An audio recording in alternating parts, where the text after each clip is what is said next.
Hey there, welcome to the Path to Zion podcast, YouTube video edition, version, I don't know what. Look, we haven't really been doing much for the last several days. I did just some very usual audio editions, just like we've been doing for the last year plus. And those can be found at pathtozion.com. That's where everything primarily lands, even in the video form. We extract the audio out and post those in parts, segmented out when necessary. And so you can check that out, pathtozion.com. Look, we're picking up a lot of international listeners over the last 30 days or so. That's very exciting. I'm very thankful for that. And a lot of listeners in some new states within the United States. Getting a lot of listeners up in Michigan. If that's you, thank you for tuning in. As I always say, you can reach out to us at pathtozionpodcast@gmail.com and let us know that you're listening. Ask questions. As I'm always saying, if you have any concern with anything that I might bring up here that maybe you don't understand or you flat out disagree with, that's okay here. That's not just okay, that's actually welcomed on this program. I believe there is great value in asking questions, and I believe there is a place, some confines, if you will, where you can safely submit questions on any matter that you and I or any greater amount of people at large would disagree with. That's okay. We don't run that off around here. Actually, I think that would be very beneficial for us. Today, I want to talk, I don't know how long it's going to be. The problem is with these sort of things is I don't know where to cut off information gathering. And it's very hard for me to take topics and really get them down. That is not my specialty. I absolutely need to continue to work on that. But I just wanted to talk a little bit about first fruits, the days of unleavened bread, and the Omer in the scripture from my very limited, admittedly, my limited understanding. As I'm always clear to say, I'm learning. My understanding is just kind of in an elementary phase. And as I'm always saying, there are many men in my own life, even right now, that are very educated along these lines, very educated according to these things.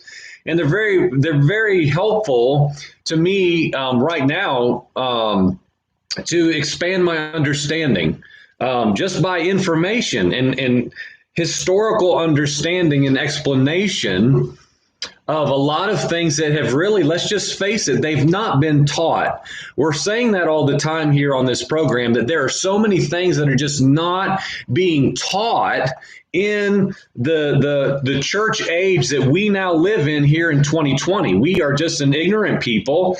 The things that have been in place from, again, my understanding today for Israel and the grafted in reality of those of us who were Gentiles, formerly on the outside, alienated, but through Yeshua have been made a literal nation, royal priesthood, God's possession that I've been talking about a lot here on the program. These things have not been kept by our forefathers. And so the commands to keep these things throughout all of your generations, look, let's just face it, it's got to us. And it's been this much at best, or most of the time I'm finding no one's ever taught me these things ever. I've never heard these things spoken by Christian teachers, pastors, preachers. I've just not heard it. No one has taught, and I've been in church for the majority of my life. I've just not heard these things. And so what I want to share for the next little bit, however long it becomes, hopefully you're enjoying some lunch or something right now. This will all be about declaration, preparation, and anticipation. That's what I'm finding within my discovery personally for myself and for my household about the awesome, purpose within the feast, within being a people, for us becoming a people who remember, who look upon the acts of Yahweh God with his people, and how he put things in place, parameters, boundaries, markers, memorials for our good. Why? Because we have to admit that we are a people who need those things.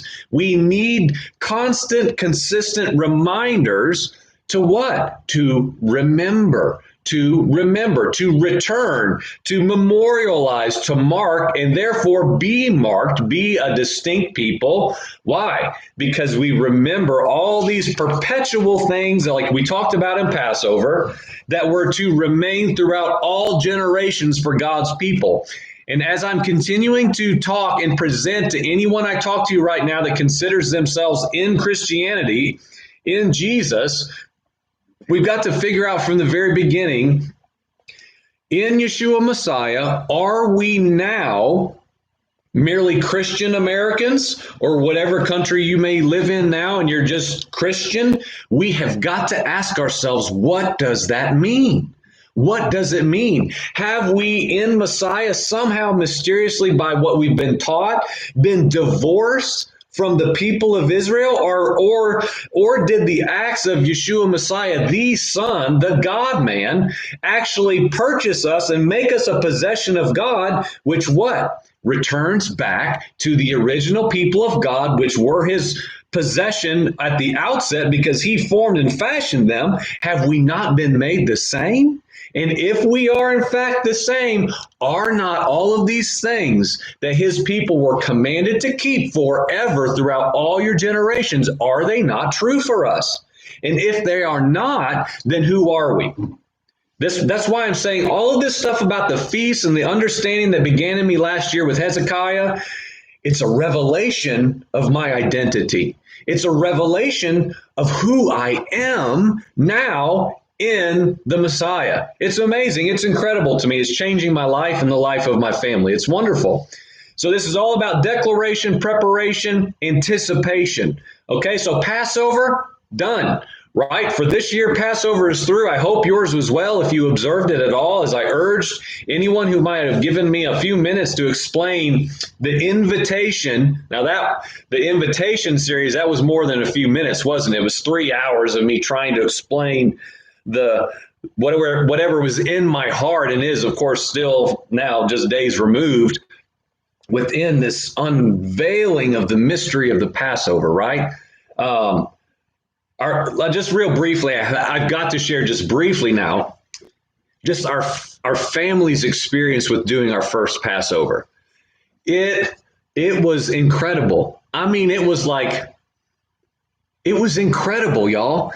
Just sitting on the floor. My wife had the idea of setting the table on the floor. Well, our coffee table. We set up everything, arranged it in our den, and we sat on the floor around the table, and we ate the matzah, and we did the cups, and we did certain components of the scriptural understanding. Something's dangling from the ceiling, of the Passover observance, right? And it was just I was the angry Pharaoh, and my son was demanding I let his people go. And it was just like, I don't even know how to explain it. That would take me all of the time, and I don't want to take that up. But there's just something of substance when we give ourselves in faith to glean all we can as spiritual men to what the Lord is saying in these things that have been overlooked and not passed down to us. They weren't handed to us, friend. In most cases, they were not handed to us as a treasure to continue. And so we kind of have to start from scratch. I'm 46 years old, halfway to 47, more than that. And you know what? I have to start as a newborn child. I don't know anything, yet I want to train my son. I want to help my wife get her understanding as the priest of my home. But we're learning, and God in his goodness is revealing these awesome things to us along the way. And so some interesting things I want to point out. We're going to kind of jump around Passover real quick in reflection.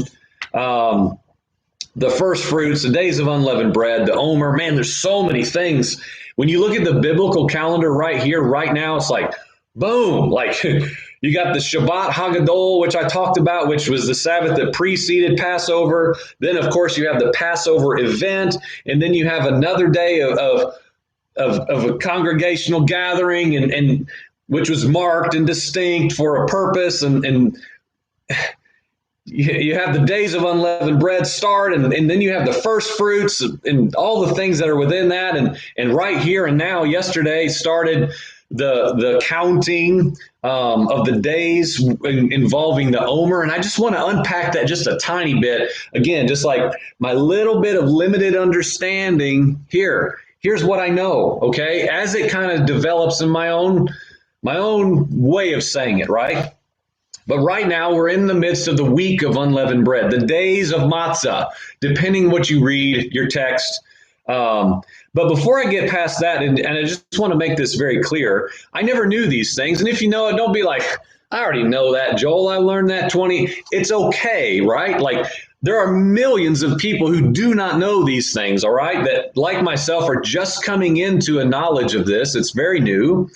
But Passover in the Hebrew is Pesach, and it's broken up, and it's basically, the way I understand it, it's depicted in 3 Hebrew letters, which basically shows the mouth speaks. And I talked about, weeks ago when we were doing as a family, myself this much and my son and my wife this much learning Hebrew, we were drawing out the Hebrew letter chet, C-H-E-T, and how it looks just like the doorpost and the lintel. It's the letter of life, all these things that we could just continue to reiterate over and over because they're so fascinating. And so the complexities and layers of everything that God laid out in natural circumstances is literally incredible.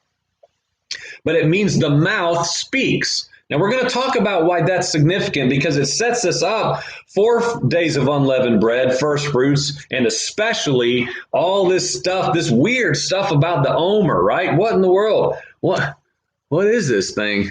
What is it, right? I'll get to that later. Okay, so I just want to read several texts about the first fruits mindset. It just began. It's I don't know.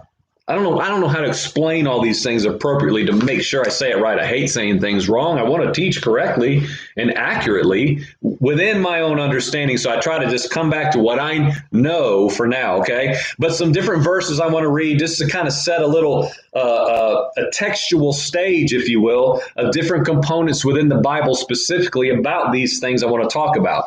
Leviticus chapter 23, verse 9, speak to the sons of Israel and say to them, when you enter the land which I'm going to give to you and reap its harvest, okay, so it's a land you're going to possess, but look, it's a gift from Yahweh God. It's a gift from him. You're only going to go and possess it because he gives it. He brings it to you.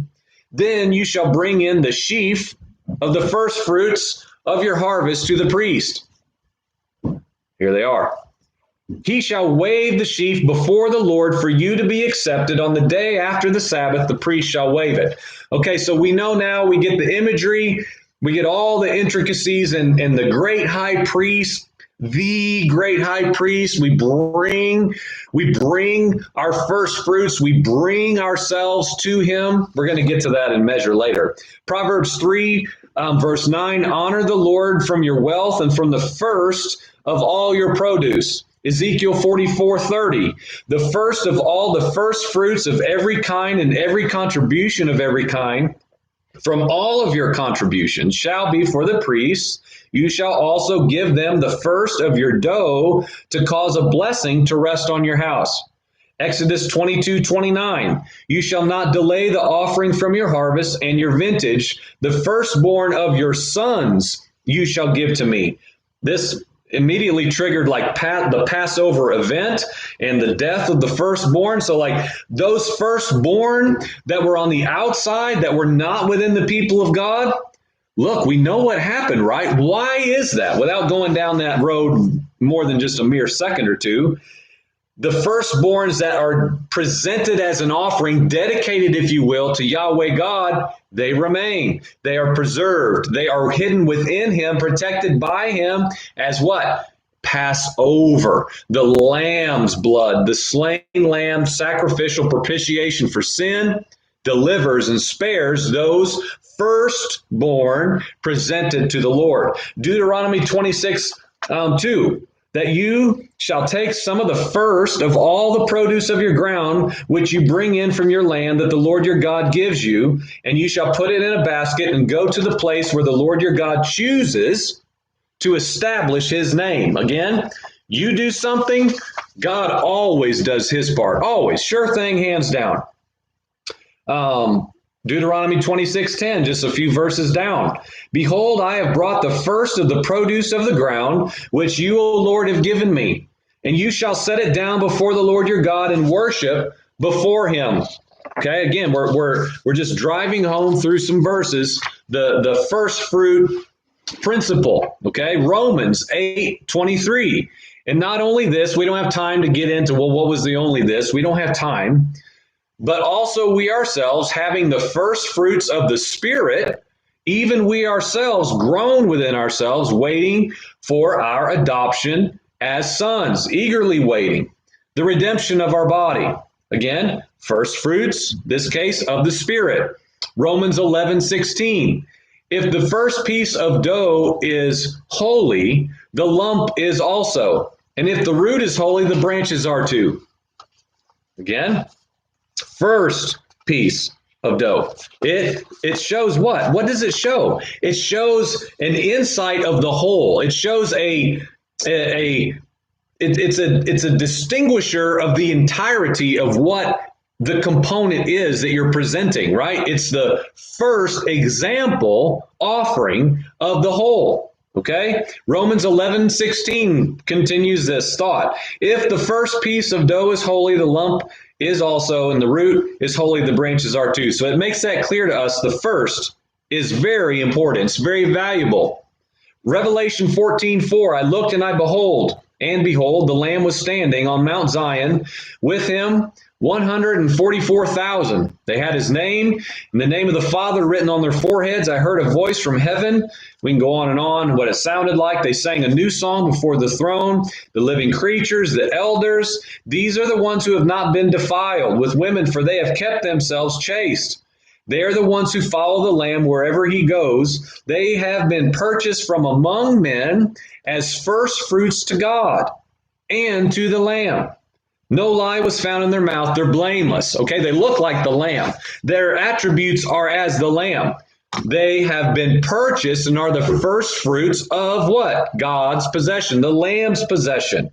1 Corinthians 15:20. But now Messiah has been raised from the dead, the first fruits of those who are asleep.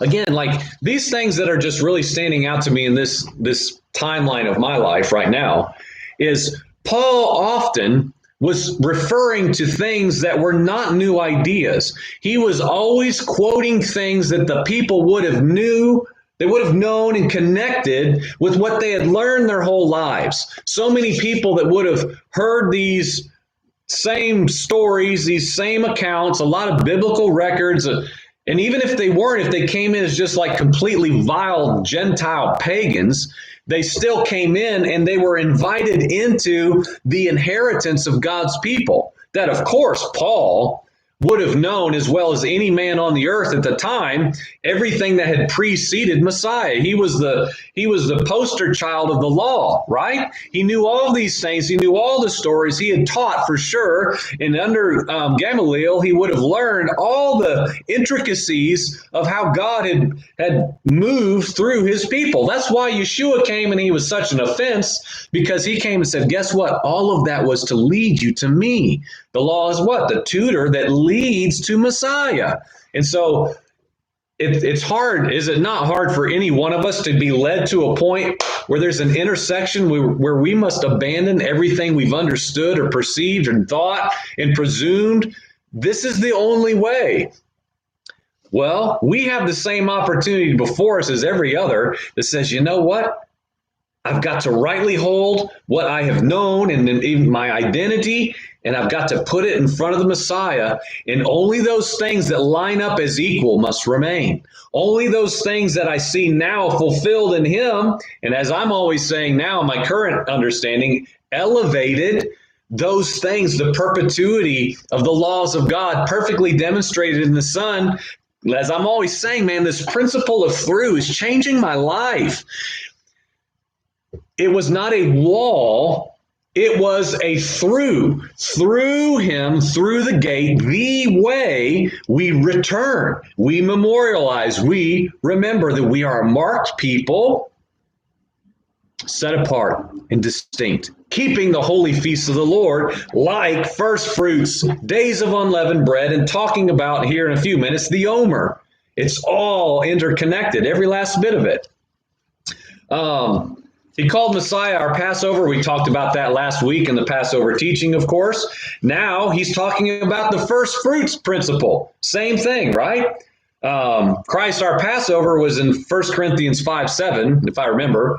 And this is 15:20, talking about the first fruits of those who are asleep after Messiah was raised from the dead. The first fruits reality, the purchasing, the offering.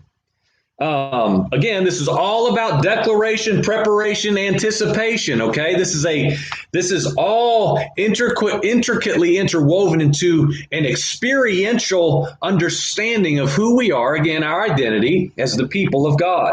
The way I see it right now, okay, my understanding when we start talking about first fruits is, and I have this right here. Maybe this is a good time for this example. Okay. I had a brother yesterday. I called him. I'm like, man, this guy, he is a walking, I don't want to say Bible encyclopedia because that's like too small. This guy is like blows my mind with his understanding just off the top of his head of all these things that are just new revelations to me. And so I was talking to him, asking some questions about the Omer specifically, and even some, of course, directly connected to first fruits. And Noah and I went out to our field yesterday and we gathered this up, right? And we'll get to this text in a minute, but I feel like this is a good time to bring this up.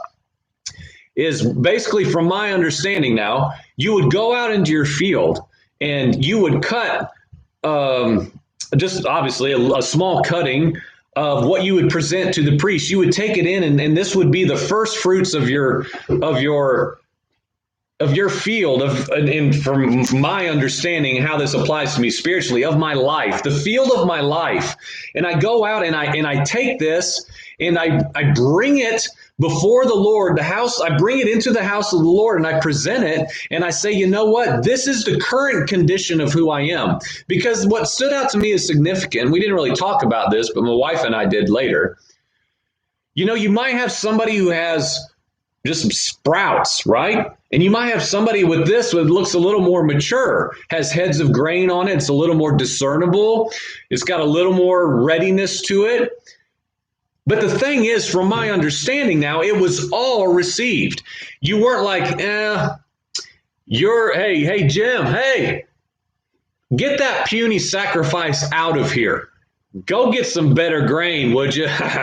You know, like it was brought as however it was. It's present condition when this day and time came, and everyone brought from their own field, whatever condition it was, you brought it in, you presented it. Hey, this is where I am. This is who I am. I'm not in control of the field.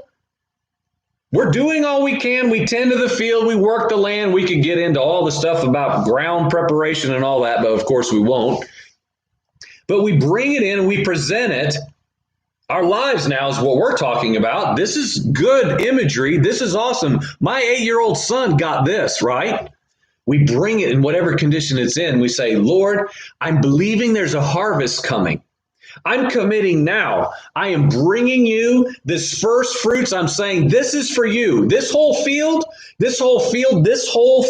now, it's all yours. It's all yours. And because of what we're going to get to, right, I believe that in a certain amount of distinguishable days that you marked for me, something is going to be coming in that is a great harvest. And guess what? I'm going to give you a good portion of that too. Because what? It's all yours. It's all yours, Father God. It's all yours. Everything I have. As the scripture we even looked at, it's a gift from God brought to us to possess, but it's a gift from Him. Okay? So like we need these things in the natural, even this now. Many people could say, well, that's just foolishness, Joel. That's just, you don't take that to the priest. I know that. I bring it before my great high priest. And you know what? I don't care whether you're 8 or 46 or 90. This can teach us something.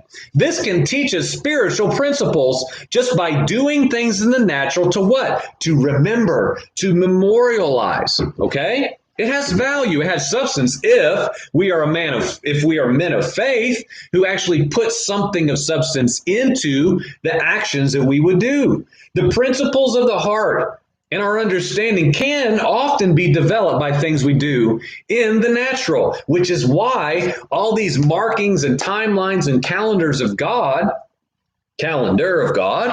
has significance because it's a memorial to what? We are a people who need to remember and remember and remember. Why? We're forgetful. We are forgetful people who will what? Lawless ones. I'm not going to be a lawless one. I'm not going to risk that. Well, that's just legalistic, Joel. You're abandoning the grace you've been given in Yeshua Jesus. Well, I tell you what, I look around and I see the church, the Grace Church, and they make me real nervous because I see a whole lot of lawlessness. I see a whole lot of people just wandering around like sheep with no boundary. The shepherd speaks, and you know what? They're over there watching a movie across the way, and they don't even hear his voice because there's no fence. There's no boundary. There's no eternal boundary. Okay? And so I want to be a man who keeps the memorials of God marked for my own good because I need reminded. I need reminded, and I need to teach my children and my children's children to remember. Let's just face it. We are a forgetful people. That's the pattern of the Bible, right? We are forgetful people. The principle of practicing, okay? Because like feasts, man, so much of this stuff is like, we need to practice. Now, listen, if this like flies all up in your face of works and like we're trying to earn God's, look at me, God, look at me. I'm doing what you told me, oh great God. No, we're missing it if that is our understanding. That I don't have time to go into all that, but like even the ways we practice, according to the feasts alone now, we would never say to someone who practices anything in the natural, we would never call that ridiculous. Whether it's sports or games, instruments for band at the high school, or football games, like we would never say, what are you guys doing just running out there, running around in circles in slow motion, practicing moves and like basketball's my thing. Why are you guys doing those sprints running like that? What are you doing? Why are you just walking through, passing the ball in slow motion, dribbling this way, and then you move that way? Why? Because we need to practice things so that we know what we're doing, so that we know how to carry out our lives according to spiritual principles, just like things in the natural. We are a people who have to realize, like I'm always talking about preparation, like even with the John or Luke, I don't remember, it's probably in both, of course, where I talked about all the stuff with preparation day I taught on just last week. The power of preparation, friends, is something the church has forgotten. We want to drive up to a worship service, get out, get our cup of coffee, sit down, and enter into worship. You got the countdown on the screen, 5, 4, 3, 2, 1. Oh, worship the Lord right now. No preparation. And our preparation, friends, is not 13 minutes before the service praying and reading Psalms 42. It is a lifestyle of preparation. It's every day of the week. Why were we told by the people of God who preceded all the other generations said, when you get up and when you lie down, you teach, you learn, you pray, you fast, you keep the feast, you remember, you memorialize your entire life, because guess what? If you don't, you will never be ready for the game. You'll never be ready when the hour comes. You'll never be prepared. You'll be what? You'll be the virgin sitting back in the corner Oh, hey, Susie, what about your lamp? I'm good. I'm fine. I've got plenty of time. I'm just chilling, getting some me time, right? No, we have to learn from all these things we've been taught and told. Why? To prepare. And that's what I'm finding all throughout these feasts. It's for my good to prepare for something that's yet to come, but yet is now too. I mean, it's beautiful. It's incredible. Okay, where am I at?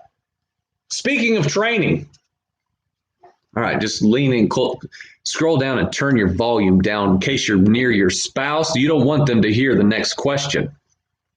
Are they out of the way? Are you by yourself? How is your mouth? How's your mouth? How's your talking? How is your speaking right now? Like, just think about the last few days if you want to. What is your thinking? What is your understanding towards your mouth, your speech? What is it you're speaking about? And in what heart are you speaking out of? Because our mouth, what? We're told in Scripture, out of the mouth, the heart speaks. Who we are is what comes out of our mouth, whether we like it or not. Well, that's just emotion. We can get into all that, but we won't. And again, let's remember, Pesach is what? The mouth speaks, okay? What does the mouth speak? Can we get to that now? Yahweh clearly spoke to Moses. This really struck me when I was reading that, several weeks back. Yahweh God says, you know what? This is the plague that is going to set you free. This one. All these others, man, it's been rough. I know, up, down, we're out, we're in. This one, you will be delivered. So what? Prepare. Prepare for the Passover. All right? They didn't know what that was. We, of course, Passover. We know what happened. You got to remember now that story, that account unfolded by people who lived it out. They had to do something. They had to prepare, put the blood, go into the house, close the door. Whoa, we're not coming out till morning, everybody. We're staying in. We're having a meal. Roast the lamb. We're staying in here, right? So the mouth speaks. Yahweh God's mouth speaks. Told them that the deliverance was coming. Those who heard the mouth of God speak through Moses, they were delivered and spared. So now we're told what? The mouth speaks perpetual. We're told throughout the scriptures about what? Passover is to be kept for generation upon generation upon generation forever for God's people. Why? For us, the people of God, new for me and my household, what? To recount and retell the account of Israel's deliverance. Now our mouth speaks what took place when God's mouth spoke to his people and set them free. We continue that going, the Pesach reality, the perpetual speaking and declaration of our mouth, of the awesome work of Yahweh God. It's incredible that this even means that. It's so cool to me. It remains alive because of men speaking it to all generations. And we're invited into this incredible tradition. And that's what it is. Like, the modern day church hates the word tradition. And listen, I was the poster child of hating tradition. I was the guy who led the way with tearing down the religious church system and all their traditions. Listen, the problem is traditions aren't bad if they're the people of God's traditions established in Yahweh God's ordinances. Those, let's remain. Okay? All the others, which there are plenty of course, those can go. Let's continue doing that. We're invited into this declaration with our mouth. Okay? The days of unleavened bread come, we're going to have to move, man. We got to move right through this. 7 days, we're eating matzah, unleavened bread in our own house. It's amazing how creative you can get with that. Man, that's really not that bad. Of course, our house is gluten-free, no egg, no dairy, and a lot of things. So, we're used to eating nasty bread already. So maybe that's part of it. It's easier for us. We're more prepared already. Free from leavening. Well, why? We know. We even talked about that the other day about Paul taught the exact same thing to all the churches. He talked about the removal of the leaven, the lump, all these things. We know all these things. when we went through our house and we purged our house of leaven in the natural, we made a fire out in our fire pit. And we have never done this before. Like everybody, I'm sure, does something different. I just when the Lord spoke and he said, create a fire for me and put it upon you. It wasn't like that. We just said, you know what? It's all going to go. Because, you can put it in your basement or you can put it in your barn. You can give it to your neighbor and then you can go get it. But what I just kept saying was like, if this is supposed to really represent sin, man, I don't want it back in my house. Like that'll be a cost for me right now. I can't really throw food out right now, but that's not what we're doing. We're demonstrating something in faith of something real, of substance, spiritual. So we put it on the fire, man. We just burned it and I'm telling you, it was something to that in the understanding as a spiritual man, training my son, this is what we're doing. Like, this is all of the lumps of leaven in our life. And we're saying, you know what? Get out of the house. Get out of the house. We don't want you here. We paid a cost, a price, literally. Like I could have got out a calculator, and if you've ever bought bread that we buy, oh my God, put the calculator away. This is getting painful. And I know that's silly. A brand new bag of Cheetos. I don't even eat Cheetos, but I've been having this urge for Cheetos. So I bought a jumbo bag of Cheetos. I realized Kristen said, Joel, you never even opened this giant bag of Cheetos. Gotta go. They've got to go, right? And as silly as that is, what? It's a natural demonstration of something spiritual. Don't tell me it doesn't mean anything. Don't tell me, it's just silliness. Well, maybe to you, not here in our house, very meaningful to us. So all these things, we're still in the middle of unleavened bread, free from leavening. Walking out free from sin. We know what the Bible teaches about all that. Hopefully so. If not, look into that. That's fine. Look into all the imagery of leaven, unleavened, sin, lumps. Get them out. Little bit in there. Whole thing's bad, right? Which really, it lends itself, does it not, to the first fruits thing. Like we just read in the text earlier. If there's a little bit of leaven in the first lump, hey, dang, the whole thing's ruined, right? In light of this. So we've got to be completely looking inward and saying what? Well, we always see David say, search me, know me, see if there's any leaven in me, see if there's anything in me corrupting me. Have it, take it out, extract it, okay? So all of this is not accidental. That is still about declaration, preparation, and anticipation. We're about to get to the anticipation part, and we'll bring this to a close here in a few minutes. Nearly 3 weeks ago, the Lord woke me up. It was 3 a.m. Spoke to me the word Omer. A lot of people may think that stuff's craziness. I don't know. If we don't hear God speak to us, then who in the world are we? What are we doing? We're just walking around like robots. Just simple, no big lights and smoke. Omer. Okay, I write the word Omer down. I go back to bed. I'm not up seeing angels ascending and descending. I write down the word Omer and I go back to bed. I start looking into Omer 3-4 weeks ago. Asked a brother, what's the deal with the Omer? Well, what context? None. Okay, so obviously, of course, I started looking into it like I would anything that happens like that. And I started, of course, getting to where we are right now, which is the importance of what some call the counting of the Omer. Okay, now the Omer, I'm learning more why as each day passes. Let's just put it that way. So we're looking at first fruits earlier in Leviticus chapter 23. It continues and instructs God's people, and it says this, you shall also count for yourselves from the day after the Sabbath, from the day when you brought in the sheaf of the wave offering, okay? These are all connected. There shall be 7 complete Sabbaths. You shall count 50 days to the day after the 7th Sabbath. Then you shall present a new grain offering to the Lord. Like we already talked about, the mature grain, okay? The mature grain comes in, and you bring in 2 loaves of bread that you make from that. That becomes your wave offering, okay? The bread that you make from your harvest becomes the wave offering.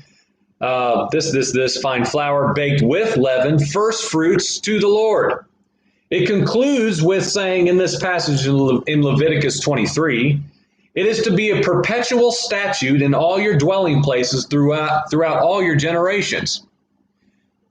We have got, at the very least, you've got to read that and say, am I doing any of these things? Is any of this stuff relevant for me? That would be a good place for all of us to start. It's just asking the question, is there anything to this for me today in Yeshua Messiah, in the church today of 2020? In Acts chapter 1, we're told, quote, to these he presented himself alive. The Messiah presented himself alive after his suffering by many convincing proofs, appearing to them over a period of 40 days. And he was speaking of things concerning the kingdom of God. Okay, so this is where this gets really important, the counting and the Omer. In this time frame, right after Passover, in the unleavened bread, all this stuff matters, y'all.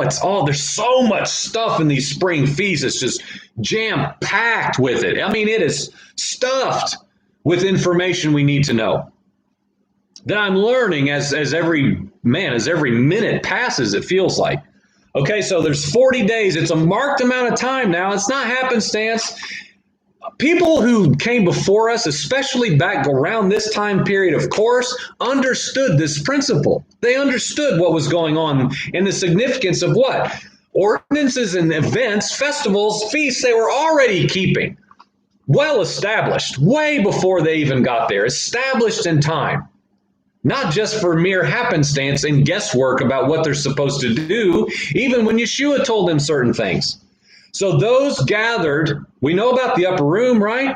We know about the gathering of the upper room people, waiting for the promise, imagine the mystery, right? Of what in the world is this? He told them, but still, like us, let's just be honest, we would be probably synonymous with all these disciples, apostles, people who walked with Messiah. What is he saying? Did you understand him? No, I got no idea. Something about eating his blood and drinking his blood and eating his body. Oh, what's with this guy? I'm always saying that. We have to get this understanding that these were real men like us, although very much educated on everything that preceded the time period, of course. But they knew these things about the significance of the days. So over a period of 40 days, well, they're already in the process of everything that still I'm coming into today. These things, these counting days were already in place. They were already doing these things, just like they had already done Passover. Anticipating Pentecost, Shavuot. Something is happening. Surely there were people like, oh man, I bet the fulfillment's coming. I bet this mysterious power from on high that's going to like clothe me and wrap me up in some incredible power. I wonder if it's going to be then, right? Surely they understood this in measure, if nothing else. So when Acts chapter 2 rolls in with when the day of Pentecost had come, it all fell right into the perfect timeline of God. Friends, do you understand this? I barely do, barely. And it just like lights some raging inferno inside of me. It all fell into place according to counted days, precise days, right? Why? Because they had been counting the days. Just as Israel was commanded like 1,500 years previous. We did this in our house. We did rocks. I don't claim to know what these are. I think is it a pay? I don't know. My wife and son know. I'm such a slow learner. It's Hebrew, of course. But we did rocks and we're going to count. We're literally going to count it. Why?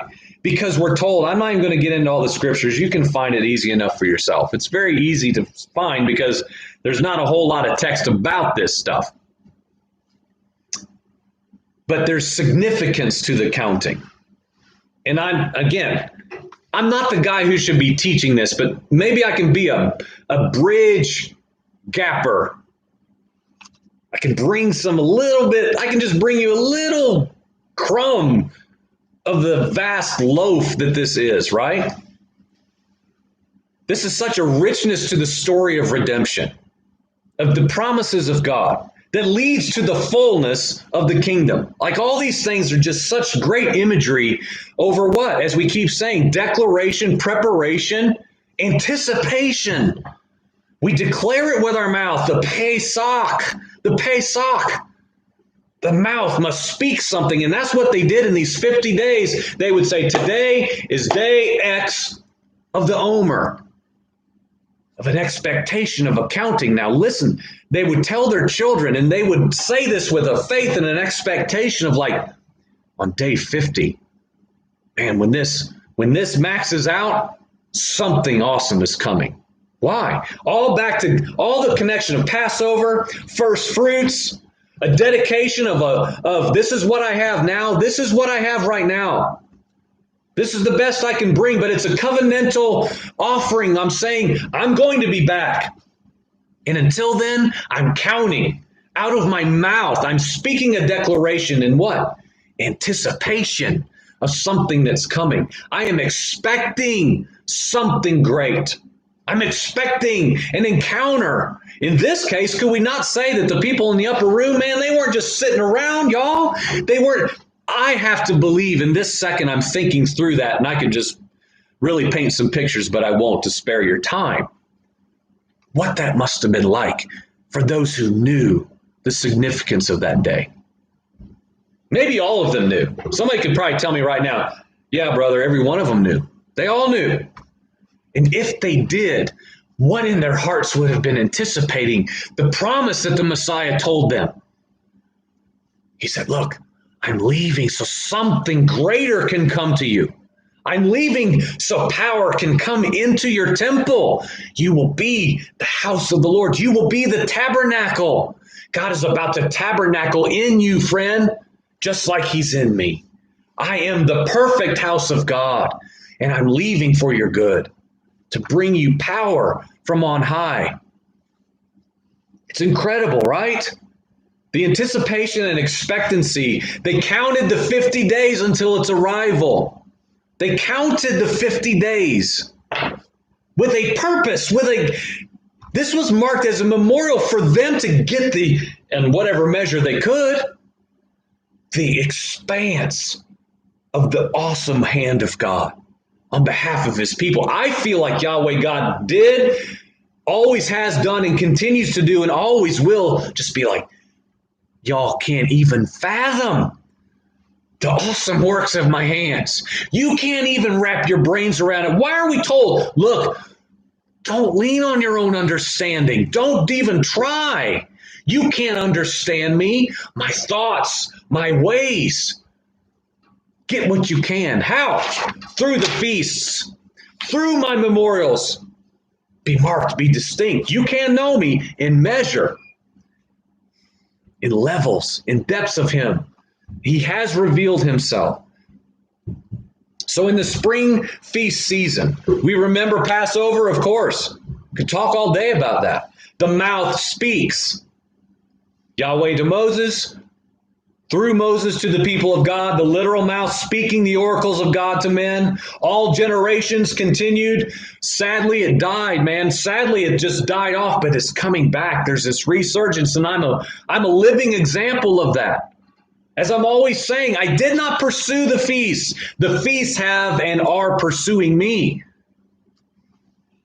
There's this resurgence of what's been forsaken and forgotten from generation to generation. Then days of unleavened bread begin. We cling to what we've been taught about the removal of the leaven from our lives.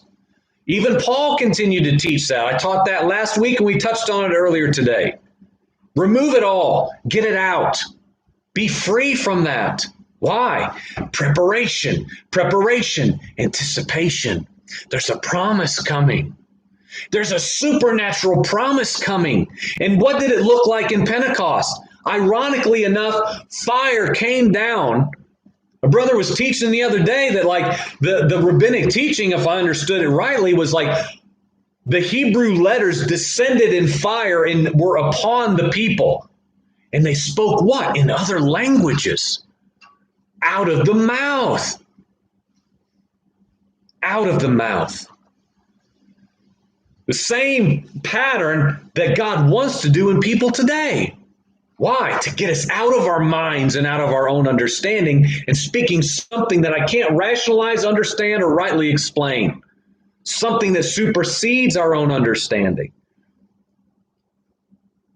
Preparing for a harvest.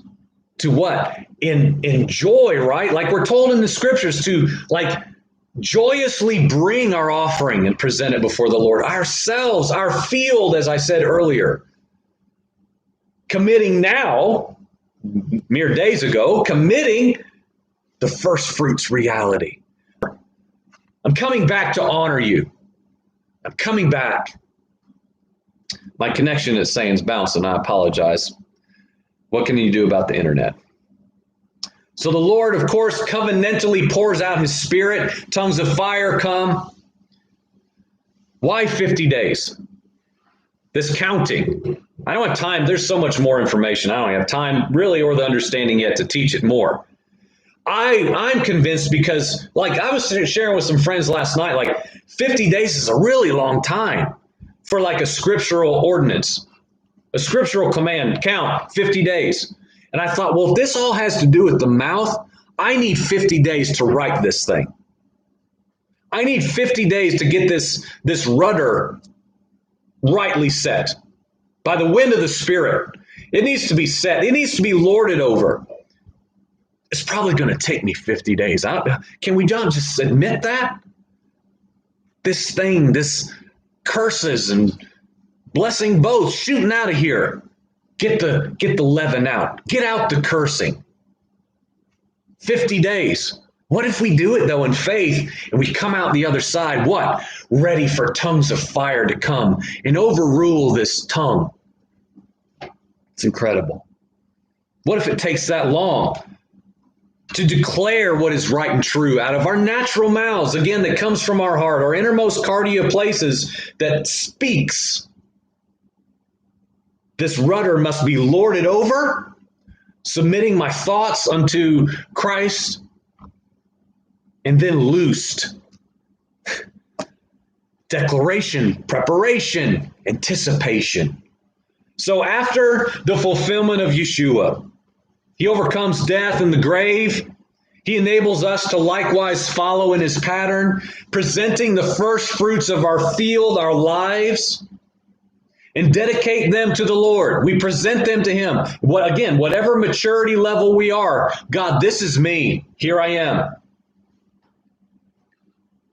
It's all his. All of this field is yours. And in Messiah, the great high priest that we present ourselves to, we are received as we are, and we are marked. I would like to say, he says, the great high priest to me, all right, Joel, I'll see you in 50 days, son. Bring yourself back here, purified, sanctified, consecrated, marked, memorializing what you were commanded to do. Count it out, Joel. Count it. Declare it with your mouth. And son, it's going to take you 50 days. Do it every day. Do it. Be consecrated. Be made distinct. Be deliberate. Dedicate your mouth. We're received and we're marked. And in 50 days, we're ready to move out, anticipating Shavuot, anticipating Pentecost. Man, I've looked forward to Pentecost for years. I've had that reality in here somewhere in a different place in my life, but something's changed. Something is changing. So friends, first fruits, the days of unleavened bread, the Omer. I just want to encourage you, take some time to look into these things. This is crumbs. But we have to start somewhere. We have to give ourselves in faith of doing something. Don't be afraid to do something in the natural. If you're like me, it's been ingrained into you your whole life, works. Don't you dare be found in works now. You can't earn the Father's love. No.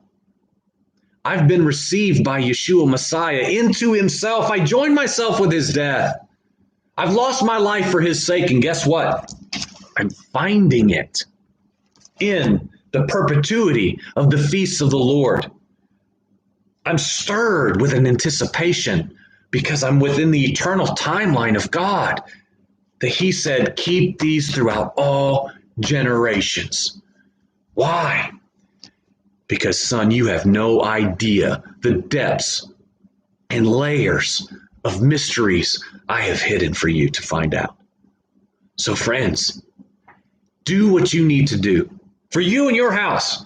What's it look like for you? It may not look the same as me, but the thing is, whether your grain is like this or whether it's a full, ready to harvest grain, whatever it is, present it to the Lord and ask him, what do I need to do for 50 days?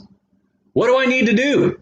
How do I prepare my heart, the field of my heart, to come and wave before you and receive the awesome power of the Holy Spirit, or whatever it is you want to pour out into me? Supernatural, experiential life promised by the Messiah. I'm telling you, I think there's something within this for us. I know there is for me. I can't speak for you, but friend, be encouraged. Count. Set time apart, man. Lord, what in the world are you saying to me and to my household? He will speak. I'm sure he will. So turn on your ears. Guard your mouth. Let's lord over our tongues so that they can be loosed unto the Spirit of the Lord. Go to pathtozion.com, subscribe here, go here, do all these things, whatever you want to do. Share this with someone if it's anything that helps you understand the feasts of the Lord. Amen.